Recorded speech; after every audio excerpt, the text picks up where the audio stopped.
guys, I'm Brigham with Drift.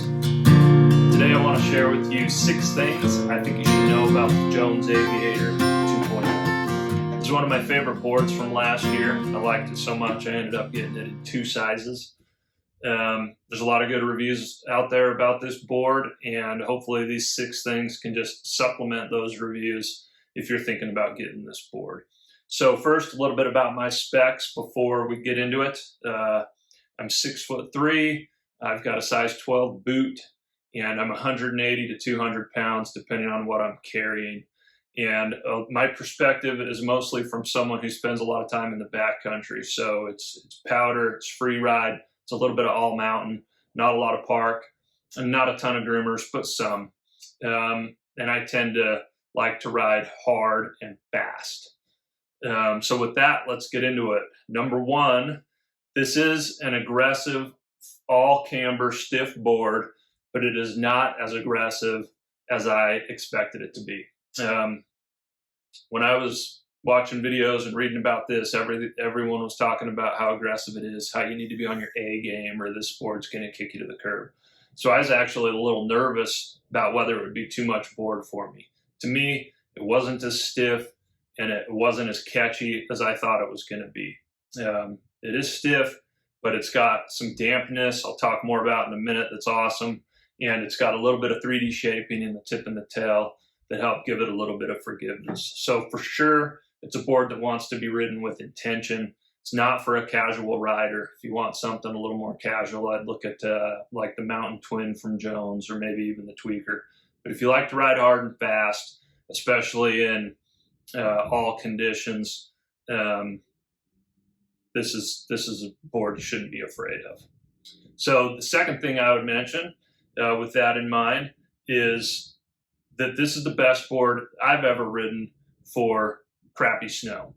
I know that's kind of a weird compliment, but Angry Snowboarder said this board had black magic for how damp it is and how well it handles like chunder and chop.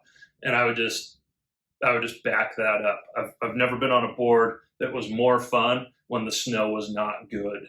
And, as much as we want to be riding POW all the time, you don't always get POW. So there were days I wanted to go snowboarding, but the snow wasn't really calling my name. This was an awesome board for those days. Having said that, the third thing I would mention, not something I would pick for jibbing and not something I would pick for powder. It is full camber. It is pretty stiff. It's pretty aggressive. Also, in terms of powder, it does not have much of a nose or a tail, and it's fine in like up to 6 inches of snow. I enjoyed it in powder, especially if you set it back.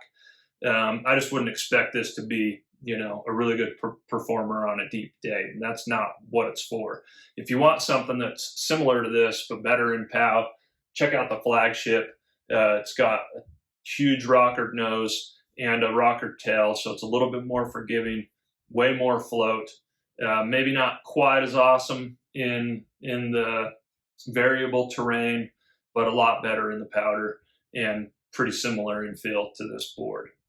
So the fourth thing I would mention is that if you're looking at this board, make sure you look at the length of the effective edge, because it rides pretty big for its size. With a super blunt tail and nose, the size is a little bit deceiving. So I first got this in a 163 wide, which I enjoy, and I could charge on that board, but it did feel a little bit long because it just has a lot of effective edge for the size. And then I ended up grabbing the 159 wide to use when I knew I was going to be in steeper, tighter terrain and needed to be able to turn a little quicker and a little easier. So just pay attention to that if you're looking at it.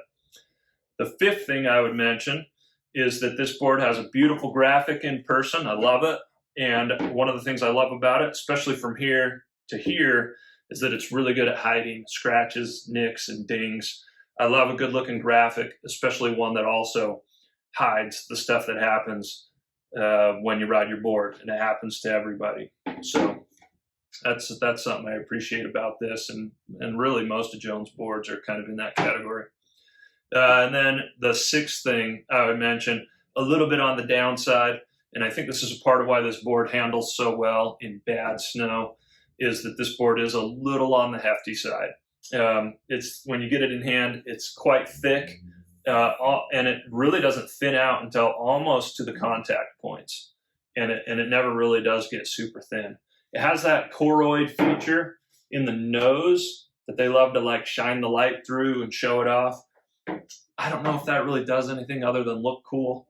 I didn't notice the weight on the mountain, whether it was on my feet or on my back, but it is a little heavier than maybe average. That said, I carried the 159 on one of my trips on Mount Shasta this past spring. Carried it on my back for over 6,000 vertical feet.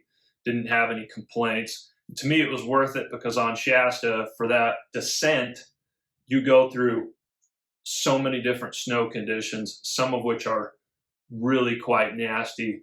I knew that I could be confident with this board that it was going to give me the edge hold and the dampness that I needed through that variable snow, and it did. So turned out to be one of my favorite boards, like I said, especially for days where the snow wasn't that great. So again, it seems like we don't usually pick boards for bad snow, but the reality is a lot of the days that you can snowboard might be days where the snow isn't great, and it actually makes a lot of sense to have a board that's really good in that terrain. So especially if you like to ride hard and fast and go big and charge and ride everything no matter the conditions, this is a great board to look at, especially for the price. Other boards I might consider, they're similar. One would be the Yes Standard. The Standard has more rocker profile, and so it's a little more forgiving, but also a little bit better in the POW. The Standard on Ink that Dustin Craven rides has the full camber. That one might even be a little better and a little more similar to the Aviator 2.0. That'd be a fun option. The other one would be the Battalion Thunder, which is now the Thunderstorm. That's a super fun board. It's going to float a little bit better because of the 3BT. It's going to have a little less edge hold for the same reason. So the Thunder, a little better in softer, better snow conditions, but super fun board and similar in a board that you can charge in like all conditions and really have a good time on. So hopefully that helps you a little bit. Hit us up if you got any questions, and stay tuned because we've got a lot of boards to talk about, especially how they perform in the powder and in the backcountry. And thanks for watching.